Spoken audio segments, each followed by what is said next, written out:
Human rights is, geez, that's a good question. Human rights. Oh, that's a tough one. Wow. I don't even know how to give that a definition. I would probably have to do a little bit of homework or something. Yeah, any right that I think just as a normal, human, The rights that humans have? Oh, that's a very large debate. Mezcla que più manzi. Tú le puedes preguntar a 20 personas y te van a dar 20 diferentes opiniones. Non saprei, è una domanda complicatissima. Yeah, we just take them for granted that they're there, but we don't even consider what they are.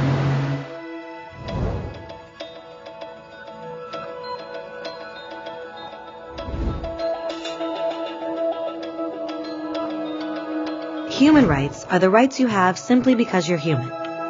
It's how you instinctively expect and deserve to be treated as a person, like the right to live freely, to speak your mind, and to be treated as an equal. There are many kinds of rights. Most apply to a certain group.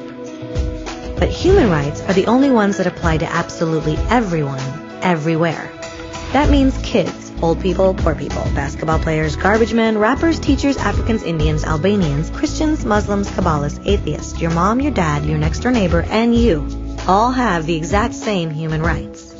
In other words, they're universal. But the question remains, what are they? Name the human rights? What the human rights are? the right to live. Equality between all peoples. Right to religion, the right to... Is there supposed to be a list somewhere I should be aware of? According to the United Nations, there are a total of 30 human rights, which are usually lumped together and called simply human rights. They're all listed out in the Universal Declaration of Human Rights, which is the world's most widely accepted document on the subject.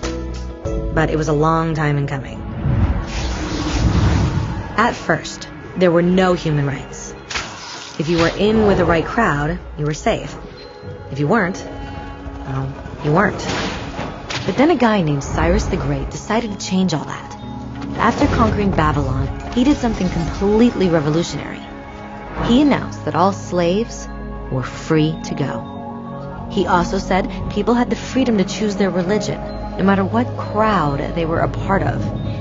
They documented his words on a clay tablet known as the Cyrus Cylinder. And just like that, human rights were born. The idea spread quickly to Greece, to India, and eventually to Rome. They noticed that people naturally followed certain laws, even if they weren't told to. They called this natural law, but it kept getting trampled on by those in power. Not until 1,000 years later in England did they finally get a king to agree that no one can overrule the rights of the people, not even a king. People's rights were finally recognized, and they were now safe from those in power. Kind of. It still took a bunch of British rebels declaring their independence before the king got the point that all men are created equal. Which isn't to say he liked the idea, but he couldn't stop them, and America was born. The French immediately followed with their own revolution for their own rights. Their list was even longer, and they insisted that these rights weren't just made up. They were natural. The Roman concept of natural law had become natural rights. Unfortunately, not everyone was so thrilled. In France, a general named Napoleon decided to overthrow the new French democracy and crown himself emperor of the world. He almost succeeded, but the countries of Europe joined forces and defeated him. Human rights was again a hot topic. They drew up international agreements, broadly granting many rights across Europe. But only across Europe. The rest of the world somehow still didn't qualify. Instead, they got invaded, conquered, and consumed by Europe's massive empires. But then a young lawyer from India decided enough was enough. His name was Mahatma Gandhi, and in the face of violence, he insisted that all people of Earth had rights, not just in Europe. Eventually, even Europeans started to agree. But it wasn't going to be that easy. 2 world wars erupted. Hitler exterminated half the Jewish population of Earth in horrifying Nazi death camps. And all told, 90 million people died. Never had human rights been so terrifyingly close to extinction. and never had the world been more desperate for change. So the countries of Earth banded together and formed the United Nations. Their basic purpose was to reaffirm faith in fundamental human rights, in the dignity and worth of the human person. But what were human rights? Were they the proclamations of Cyrus, the natural laws of Rome, the declarations of France? Everyone seemed to have a slightly different idea of what human rights should be. But under the supervision of Eleanor Roosevelt, they finally agreed on a set of rights that applied to absolutely everyone. The Universal Declaration of Human Rights. The French concept of natural rights had finally become human rights. So, in summary, at first, only a few lucky people had any rights, until one of those guys decided, hey, other people should have some rights too, which was great, except not everyone agreed. And it only took a few thousand years of fighting and declarations and more fighting until everyone finally agreed that human rights should apply to everyone. And they all lived happily ever after. Except for one little problem. If people have the right to food and shelter, why are 16,000 children dying of starvation every day? 1 every 5 seconds. If people have freedom of speech, why are thousands in prison for speaking their minds? If people have the right to education, why are over 1 billion adults unable to read? If slavery has truly been abolished, why are 27 million people still enslaved today? More than twice as many as in 1800. The fact is, when it was signed, the Universal Declaration of Human Rights did not have the force of law. It was optional. And despite many more documents, conventions, treaties, and laws, it's still little more than words on a page. So the question is, who will make those words a reality? I have a dream today. When Dr. King marched for racial equality, he was marching for rights that had been guaranteed by the United Nations for almost 2 decades. But still, he marched. When Nelson Mandela stood up for social justice in the 1990s, his country had already agreed to abolish such discrimination for almost 40 years. But still, he fought. Those who fight today against torture, poverty, and discrimination are not giants or superheroes. They're people. Kids, mothers, fathers, teachers. Free-thinking individuals who refuse to be silent. Who realize that human rights are not a history lesson. They're not words on a page. They're not speeches or commercials or PR campaigns. They are the choices we make every day as human beings. They are the responsibility we all share to respect each other, to help each other, and to protect those in need. As Eleanor Roosevelt said, where, after all, do universal human rights begin? In small places close to home. So close and so small that they cannot be seen on any maps of the world. Yet they are the world of the individual person, the neighborhood he lives in, the school or college he attends, the factory, farm, or office where he works. Such are the places where every man, woman, and child seeks equal justice, equal opportunity, equal dignity without discrimination. Unless these rights have meaning there, they have little meaning anywhere.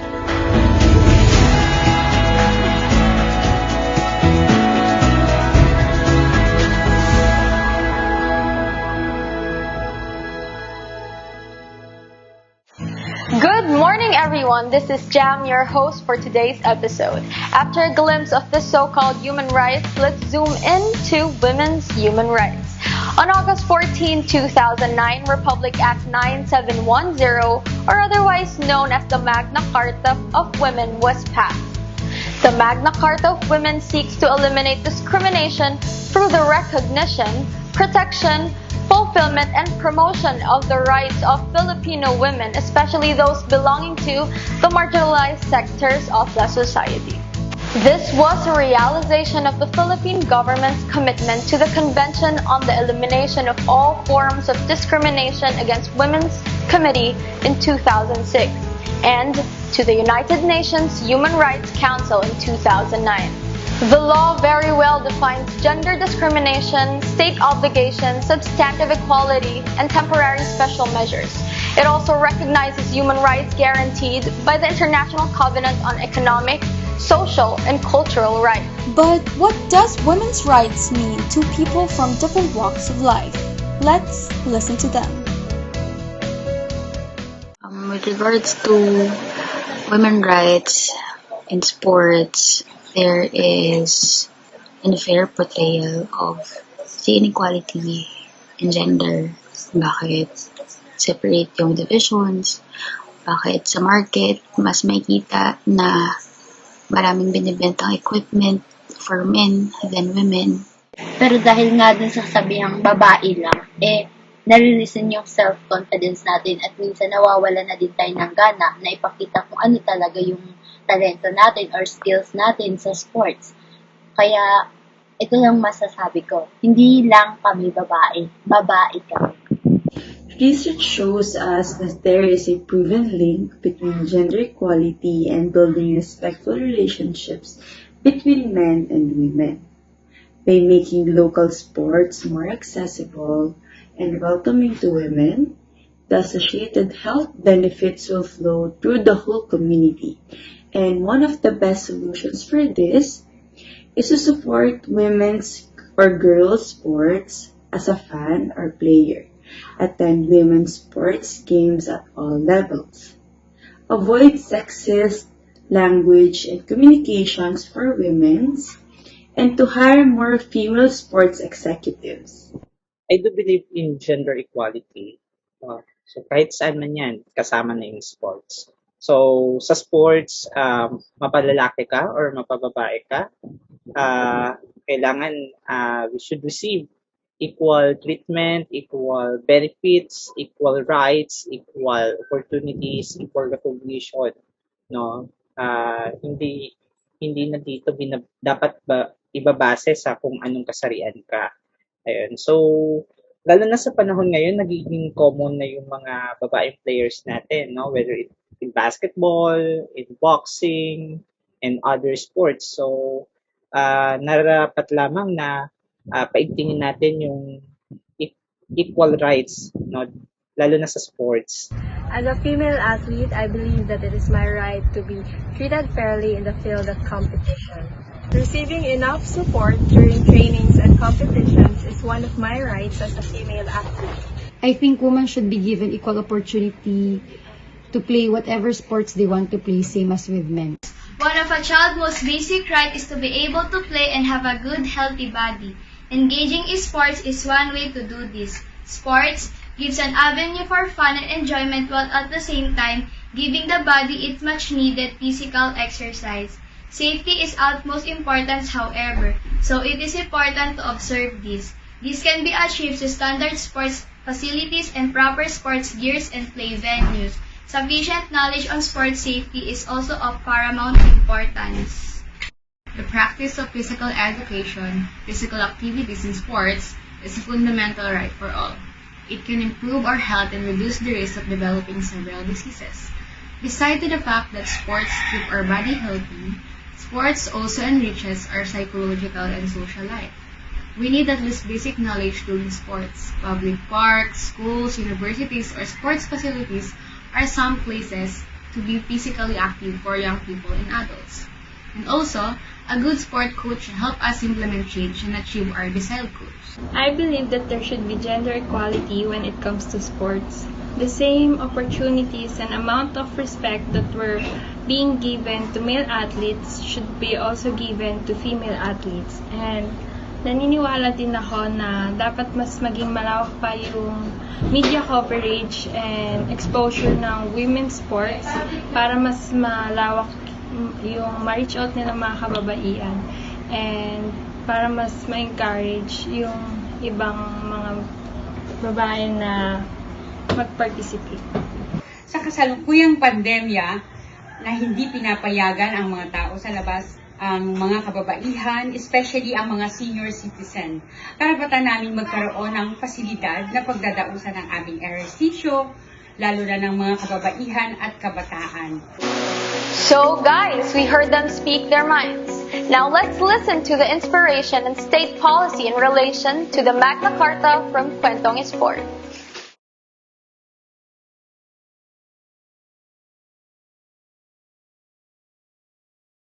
Ang aking ibabahaging kwento sa inyo ngayon ay tungkol sa rights o karapatan ng mga kababaihan sa sport.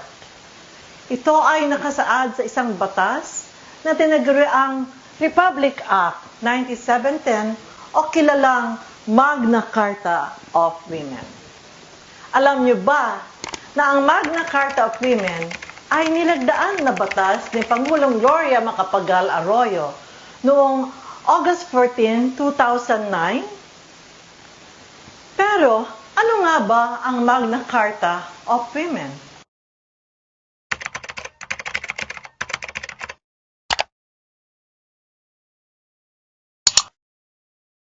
Ito ay isang batas para sa karapatang pantao ng kababaihan na naglalayong alisin ang diskriminasyon sa pamamagitan ng pagbibigay proteksyon at pagkikilala ng mga karapatan ng kababaihang Pinoy. Ang batas na ito ay nagbibigay diin sa mga marginalized na sektor ng lipunan. Alam niyo ba na ang patakaran na alisin ang diskriminasyon laban sa kababaihan ay alinsunod sa Convention on the Elimination of All Forms of Discrimination against Women?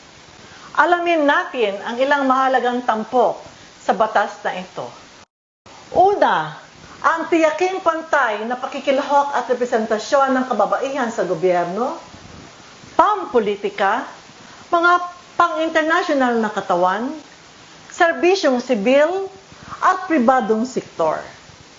Ang Magna Carta of Women na ito ay nais siguraduhin na may pantay-pantay na oportunidad ang mga kababaihan na may kaugnayan sa edukasyon, pangkabuhayan, panlipunan proteksyon, militar at pulisya, at ang ating sektor, ang sport. Nais proteksyonan ng Magna Carta of Women ang mga magsasaka, moralita sa lungsod, mga katutubong kababaihan, mga may kapansanan, at mga matatandang kababaihan at batang babae. Muli, ito ang inyong Commissioner Kiram na walang sawang maghahatid ng kwentong kababaihan, kwento para sa kaalaman at karunungan sa sport.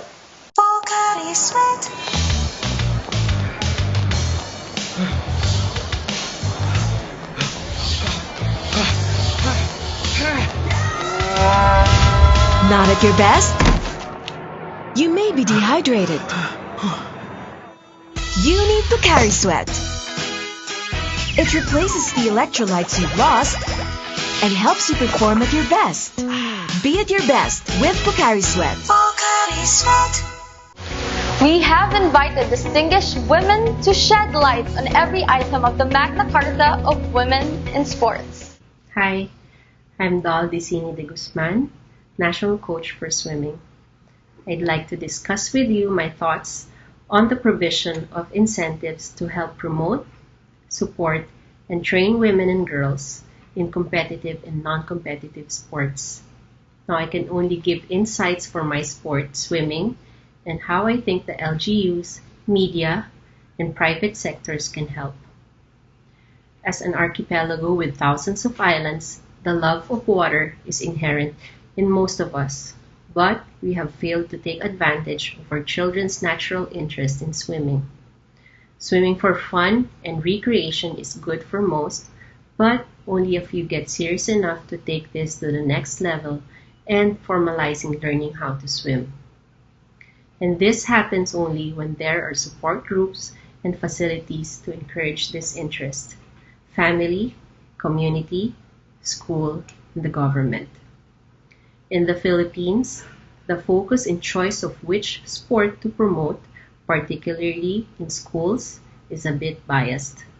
Most schools have programs for basketball and volleyball, and in the Visayas region, where football is more popular, schools focus their resources here, and these sports are mostly male-dominated.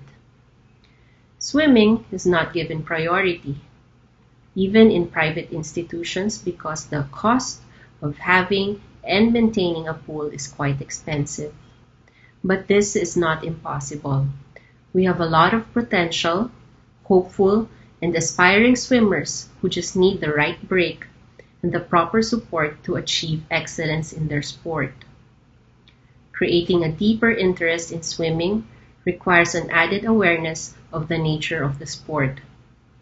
Unlike other sports which are land-based, swimming requires a specialized skill, that of being able to conquer the water. This is not an easy thing to do because of the fear associated with drowning. Swimmers who are at a competitive level need to train at least 2 hours a day every day. Some train twice a day. They need a proper venue to train in and highly trained coaches who can teach and guide them.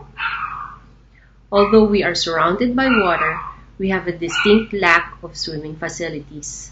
In promoting the sport, local government units can allocate their funds to build a pool or sports complex for the use of their constituencies. Schools can tie up with them in giving swimming lessons as part of their curriculum.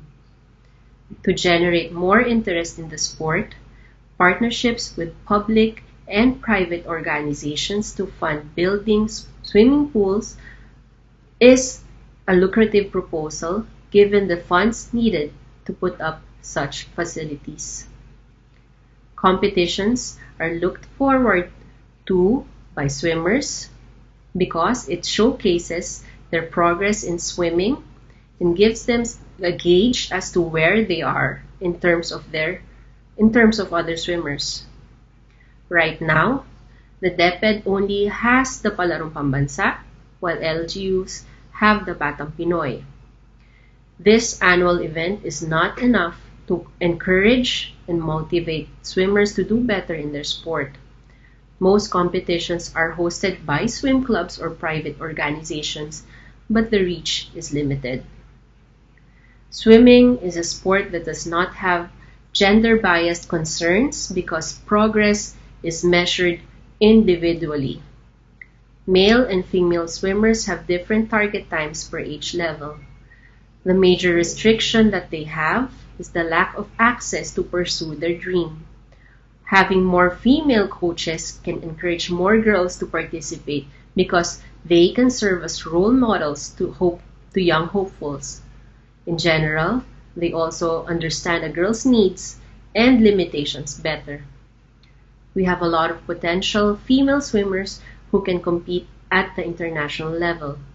For the lucky ones, they can get sponsors to study and train abroad. Those who are gifted and have the potential but not enough support, steps have to be made to give them access to opportunities. And this is where our institutions can make the difference. In this era, it is indeed and in fact essential to greet the empowered, self-provoking, and determined women. But I would like to give special greetings towards women who are sports enthusiasts. It is because women in sports are the paragon of strength and beauty. We portray gratefulness and we embody force and firmness. I was inspired by the word of God in Colossians chapter 3, verse 23. It says, "Whatsoever you do it heartily, as to the Lord and not unto men." My life is a testimony that the Magna Carta for Women is being practiced and observed properly. To be given an equal rights, to be a leader, director, manager, coach, trainer, speaker, advisor, and officiating official in sports and in academe alike is a manifestation of fair, vertical rights and freedom of women in our present society. The continuous programs of women in sports is a great catalyst to boost my competence to become more passionate and aggressive to fulfill my heart's desires in helping our youth through sports. The Bible teaches us to treat each other without partiality. God doesn't favor one person over another in Romans 2:11. Rather, he taught us to love your neighbor as yourself in Matthew 22:39. I am so grateful to tell that there is a fair treatment to women athletes in implementing the sports program and scholarship in the Isabella State University where I belong. There is no discrimination observed at all. Our university president, Dr. Rickmar Aquino, and all officials of our university fully supported all sports programs in our university. They even exposed our athletes to participate in all sports programs conducted by the Philippine Sports Commission for them to experience the higher level of competitions. Not only that, they also encourage all faculty and staff, men and women, to get involved in sports competitions here and abroad.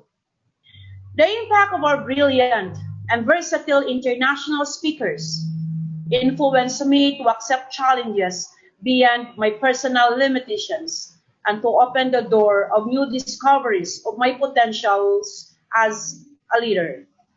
It is now my duty to fulfill and keep my commitments last March 16 during our Women Empowerment Leadership, and that is to encourage, motivate, and inspires women to get involved in sports, to duplicate or even triplicate the effort to train our youth in obtaining a well-balanced life through sports. Rise up, shape up women in the Philippines.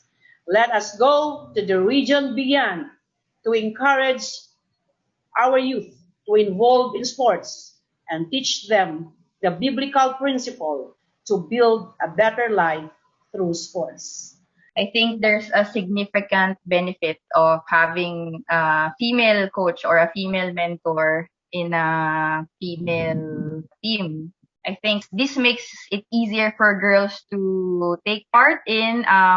Girls they would feel less intimidated and they won't worry that they'll be judged or something.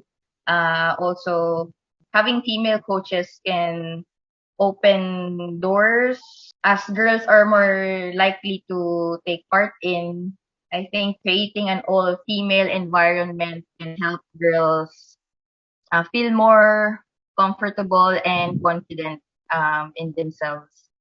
I also think that having as a female coach myself, no, I can relate to problems or issues that girls face or they encounter, like for example, peer pressure or confidence in themselves, and also like having periods or your menstruation.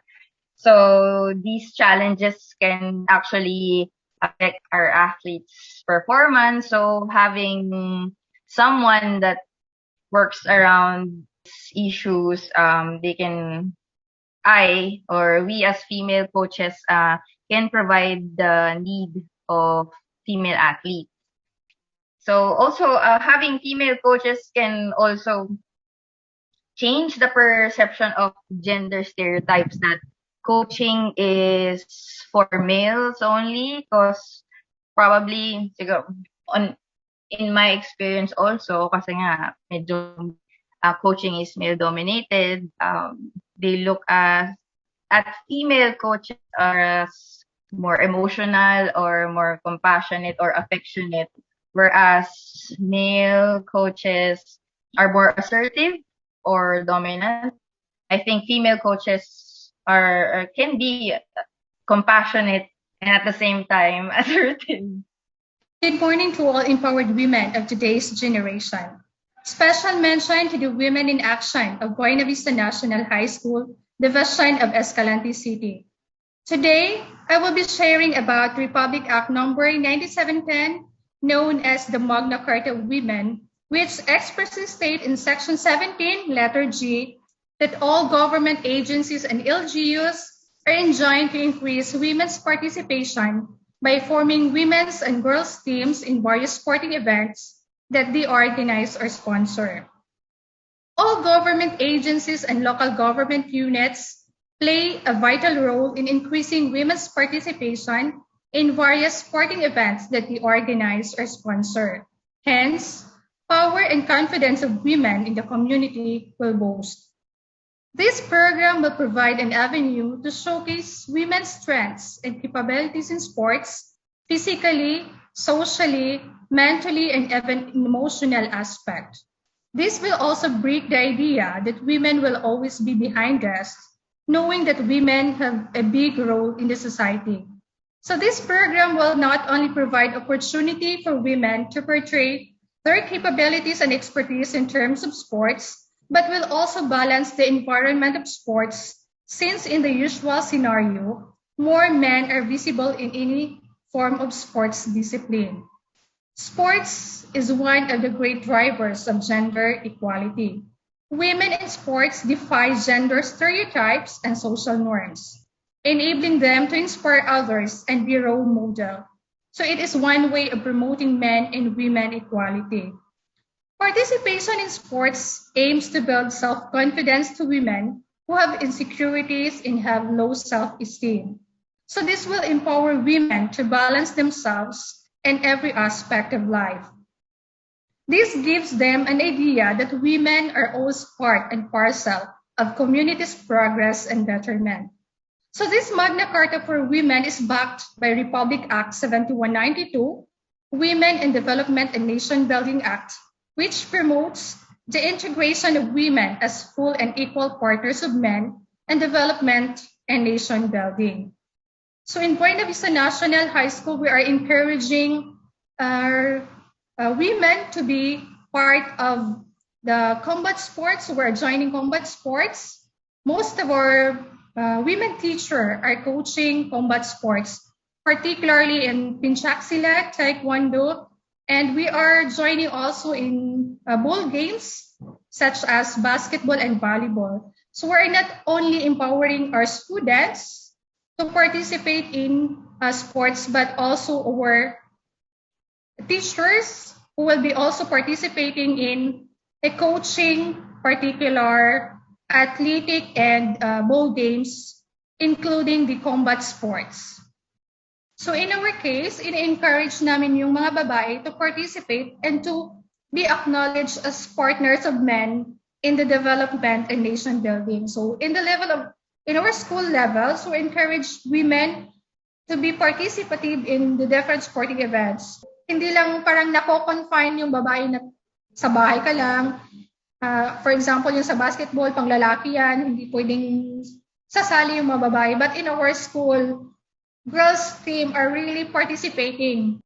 Taking the support of the local government units and agencies to the formation of girls and women's team is very important for our children and for our women's team to be active in participating in sporting events. But if we try to scrap that mentality, parang bigyan natin ng puwang yung kababayan na show your skills. Ipakita mo yung kakayahan mo. You are not only a woman that be confined in your room. So parang dapat empowered women kayo. Alam nyo na may kakayahan kayo, not only in doing clerical job, you have that capacity to participate in combat sport, you have that capacity to join in any sporting events. So sasali ka, i-equip mo yung sarili mo, i-expose mo yan. You have to discover your hidden talents, you have to discover yourself, know your interest. Pag mahilig ka sa volleyball, mahilig ka sa basketball, then go. Hindi yung Kasi minsan yung notion natin nga pag babae, huwag kang sasali dun sa basketball, mainit doon, iitim ka, papangit ka. So we should allow our students to express what they love to do. So kung mahilig sila dun sa sporting events, mahilig sila dun sa ball games, so let us support them. We are blessed here in Buena Vista National High School that our principal is very supportive to our women athletes. And also we are very blessed that our city mayor here in Escalante City is very supportive to the women's athlete. Section 17 of the Implementing Rules and Regulations of Republic Act 9710, or the Magna Carta of Women, states that the state shall develop, establish, and strengthen programs for the participating of women and girl children in competitive and non-competitive sports as a means to achieve excellence, promote physical and social well-being, eliminate gender role stereotyping, and provide equal access to the full benefits of development for all persons, regardless of sex, gender identity, and other similar factors. It is further stated that all sports-related organizations shall also ensure the safety and well-being of all women and girls participating in sports by providing them comprehensive health and medical insurance coverage, as well as integrated medical, nutritional, and health care services. We, in the Philippine Sports Commission, make that happen. The PSC, Philippine Sports Institute Medical and Scientific Athlete Services Unit, provide our female athletes the medical, nutritional, and even psychological support that they need. We have doctors, nurses, physiotherapists, massage therapists, nutritionists, strength and conditioning coaches, and even sports scientists who are available 24/7 to ensure that they are given the proper care that they need in order for them to perform at their best, just like their male counterparts. After all, PSC believes in gender equality and women empowerment.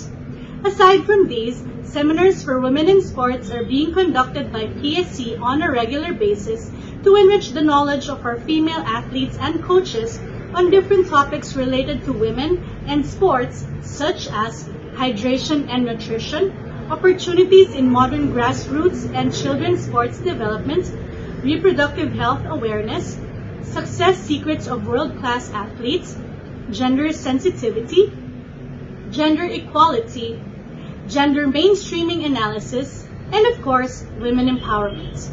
We also have women's leadership training and coaching seminars because we believe that women can be great leaders as well as excellent coaches. My topic is the value and importance of partnership in community-based sports. I am grateful and fortunate that our Governor Matthew Marcos Manotoc is supportive in our endeavor to develop and promote a sporting culture in Ilocos Norte with the mindset salunat, asigurado, umili, produktibo, meaning healthy, vibrant, and resilient community. His support to sports development started during his term as senior board member when he authored the Athletic Scholarship Program, granting a monthly stipend to athletes who exhibited merit of excellence in sports performance. Majority of our athletic scholars are girls. He also supported the development of the Ilocos Norte Sports Institute and Research, the INSPIRE, and the rehabilitation of a modern sports development training center that is ongoing construction. His support has encouraged me to inject and strengthen women in sports at Ilocos Norte and to formulate a marketing portfolio and the branding of Ilocos Norte into a marketing tool that will provide us partners to sustain our sports development programs. To give you an overview of Ilocos Norte sports, it is divided into 4 elements. 1. The Grassroots Sports Development Program. 2. sports tourism. 3. Sports recreation and facilities. And 4. Women in sports. Projects under the Grassroots Sports Development Program. There is the sports clinic, talent identification, training camp, and long-term athletes development. There is also the coaches and technical officials enhancement training for coaching licensure and technical officiating accreditations by NSAs. We have the sports medicine and nutrition research development.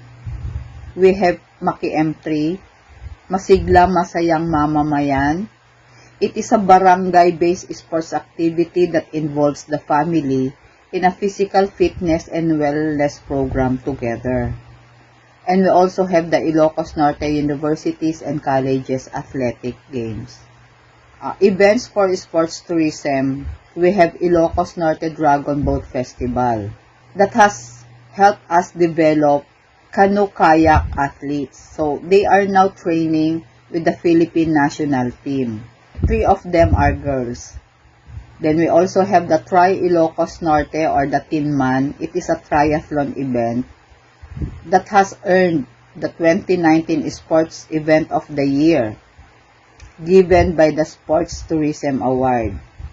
We also have Tour de Ilocos Norte, and we are now starting developing beach volleyball to be partner with the resort owners, and we plan to have a sports tourism and facilities forum. For sports recreation and facilities, we have the bike zip line of Bintar. We have the 4x4 race at Sand Dunes, and we are now into development of surfing for Pagudpud. For women in sports, we have basic self-defense for women. We have the Zumba Capitol that is undertaken 3 times a week for women to fight obesity. And also, we are proposing for a scholarship program to women who will take physical education as a major. As we celebrate Women's Month, with the cooperation of the Gender and Development Office, Miss Janet London implemented the basic self-defense for women in 8 local government units. So going back to the value and importance of partnership in community-based sports, as the Ilocos Norte Sports Development Officer, with the support of Mr. Faibo Bartolome, our sports development consultant, we have taken the initiative to outsource funding with the marketing tools to draw the interest of the corporate community and non-government sector, both local and international group, to joint venture with the provincial government of Ilocos Norte in developing our athletes achieve their full potential and to craft Ilocos Norte as the sporting hub in Northern Luzon. We are looking forward that the partnership program for sports development will provide as result in our pursuit to sports excellence and will institute a legacy to Ilocano athletes. So lastly, I am inviting you to visit Ilocos Norte. Diyos Tagnina. Thank you very much for the insightful sharing. We really got the rights. Before we end this very awakening information on our rights as women in sports, we have invited Attorney Grace Marpuri to summarize for us the highlights of this law that seek to protect women in sports. Take it away, Attorney Grace. Thank you for inviting me to present to you the highlights or salient features of the Magna Carta of Women in the Philippines, or the so-called 9710, particularly on the provision of the rights of women in sports. Talking about 9710, it is a comprehensive human rights law for women that seeks to eliminate discrimination against women by recognizing and protecting, fulfilling, and promoting the rights of all Filipino women. We are all witness to the realities that women have been fighting for equality all throughout history. In sports, specifically, women were once not even permitted to watch the Olympic Games. After finally being permitted to participate in sports, women at one time had to undergo gender testing to make sure that they were not men trying to cheat the system. Even though the 21st century is supposed to be a time where everyone is equal, there are still many obstacles women have to overcome in order to be treated just as the male athletes do. Women have realized this inequality and started conventions that discuss how women need to support each other in sports. These conventions also help girls and women to be empowered and have confidence and eventually become great leaders in their life. Overcoming these obstacles help the women grow and become a stronger human being. The Magna Carta of Women in the Philippines is a big step to the realization of gender equality and equality in the country. It is actually the guaranteed in our constitution, the very supreme law of the land, that women should be protected, to be treated equally, and be given opportunity with others. Even our international convention, which the Philippines is a member, have an advocacy that all women should not be discriminated, should be afforded equal treatment and opportunity in all aspects. Likewise, our laws have recognized that women played an important role in nation building. Many laws have been passed and enacted primarily to recognize women empowerment and their protection. Women have been recognized as among the marginalized sector that should be given importance and be afforded with rights and be given, if not deserved, equal treatment. Sadly, despite of all these efforts in the field of sports, records show that more than 60 national sports associations recognized by the Philippine Sports Commission or the PSC, only 32 of them have female coaches. Also, there have been an alarming low representation of women coaches in the national pool. On record, actually, female coaches comprise about 14 to 17% of the total coaches population from 2016 to 2020. So the Magna Carta of Women in Sports contains women's in sports rights. Knowing this, by all concerned stakeholders will hopefully address some issues, concerns, and gaps in women's sports in the century. Sadly, despite of all these efforts in the field of sports, record shows that of the more than 60 national sports associations recognized by the PSC or the Philippine Sports Commission, only 32 of them have female coaches. Also, there have been an alarmingly low representation of women coaches in the national pool. On record, female coaches comprise about 14 to 17% of the total coaches population from 2016 to 2020. So the Magna Carta of Women in Sports contains women's in sports rights. Knowing this, by all concerned stakeholders will hopefully address some issues, some concerns and gaps in women in sports in the country. Join me to check on the provisions of this beautiful law for us women, the RA 9710. There are about several paragraphs that was provided containing comprehensively our rights as women in sports. Starting off with Section 14, the Women in Sports, the state shall develop, shall establish, and strengthen the programs for the participation of women and girl children in competitive and non-competitive sports as a means to achieve excellence, promote physical and social well-being, eliminate gender role stereotyping, and provide equal access to the full benefits of development for all persons, regardless of sex, gender identity, and other similar factors. For this purpose, all sports-related organizations shall create guidelines that will establish and integrate affirmative action as a strategy and gender equality as a framework in planning and implementing their policies, budgets, programs, and activities relating to the participation of women and girls in sports. To this date, these guidelines on gender equality are yet to be established. In fact, last week, the Board of the Philippine Sports Commission approved a milestone policy that all NSA, number one, maintaining women events whose training program is wholly or partially subsidized by the PSC, must endeavor to include at least one female coach in its coaching pool, particularly to handle female athletes during training and competitions. And another policy approved by the Philippine Sports Commission is that NSA, which are yet to comply with this policy, are given 6 months from the issuance of this regulation as a preparatory period to select, train, and include in its coaching pool a female coach to handle female athletes. In relation to this, female athletes participating in any international competition must be accompanied and handled by at least one female coach. Section 70, paragraph B of the IRR of 9710 also provides that no sports events or tournament will offer or award a different sport prize with respect to its amount or value to women and men winners in the same sports category, provided that the said tournament, contest, race, match, event, or game is open to both sexes, and provided further that the sport event or tournament is divided into male or female divisions.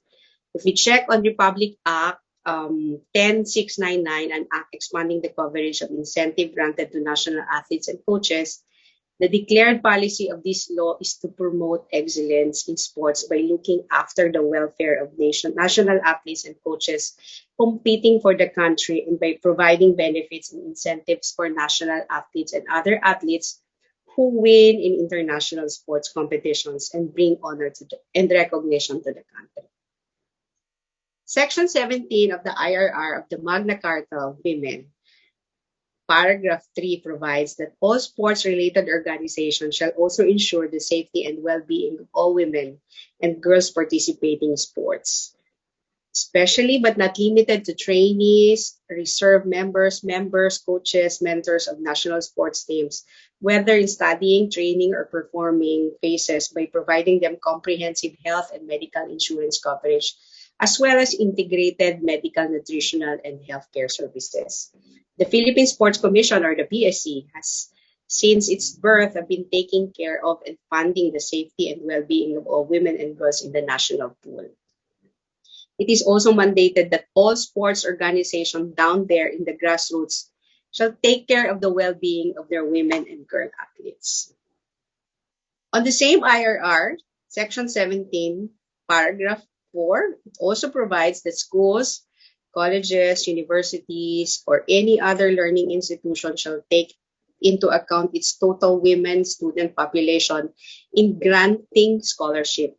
There are also a pro rata representation of women in the athletic scholarship program based on the percentage of women in the whole student population.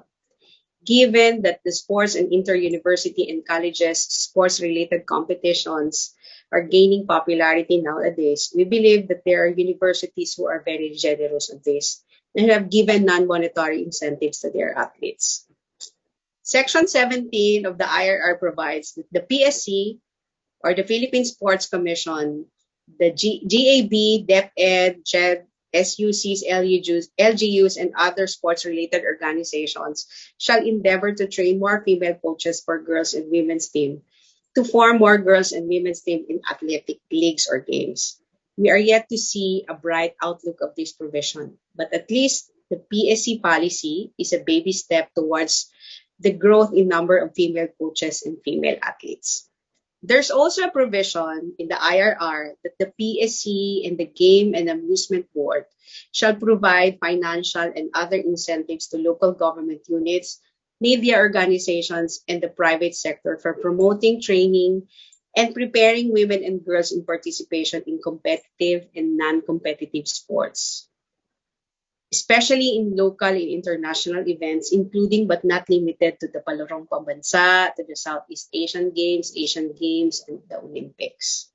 The Magna Carta of Women pushed the PSC, GAB, DepEd, CHED, SUCs, and other sports-related organizations in providing travel grants of women leaders, coaches, and athletes with adequate support mechanism, and also to provide sufficient funds to support girls and women in sports.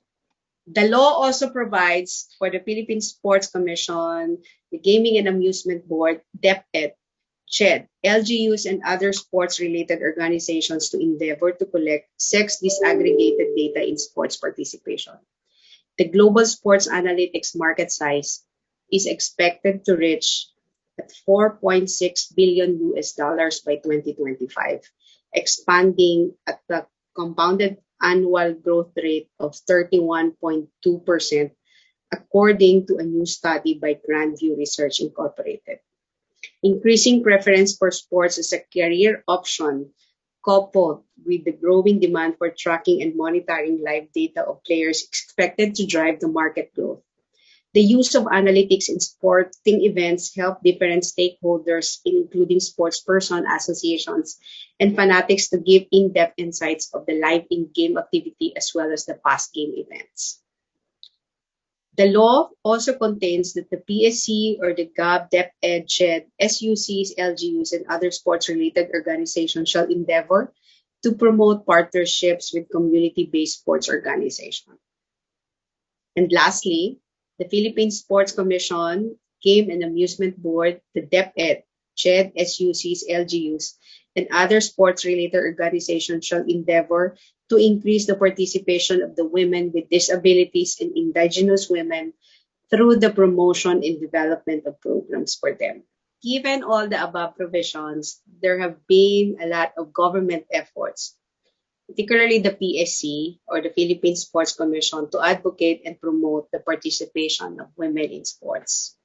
This discussion is just a piece of the pie of the Magna Carta of Women. Of course, there have been a lot of provisions in areas that would champion and advocate to ensure that women's rights are protected. Women's that should not be discriminated and should be provided equal treatment, afforded same opportunity with others, and women are empowered. And most importantly, we are recognized to be part of the nation building. Again, thank you for inviting me to this short session. And have a good day ahead. Maraming salamat po. Thank you, Attorney Grace. And about to set a record once again, a new record, Christina Marina of the Philippines.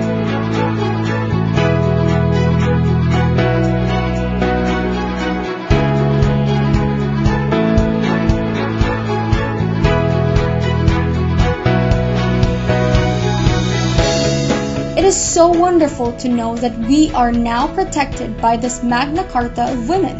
So, to our women athletes, don't fail to exercise your rights. To the moms out there, it is time to encourage your daughters to get into sports.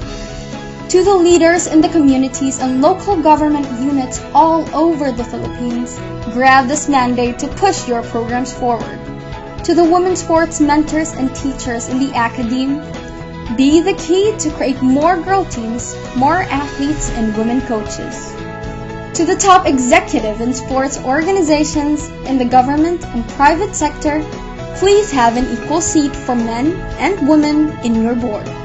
That way, the more than 50 million Filipino women and girls from Apari to Holo would be very happy to see women in sports grow and to watch more Filipino women champions in the world arena of sports.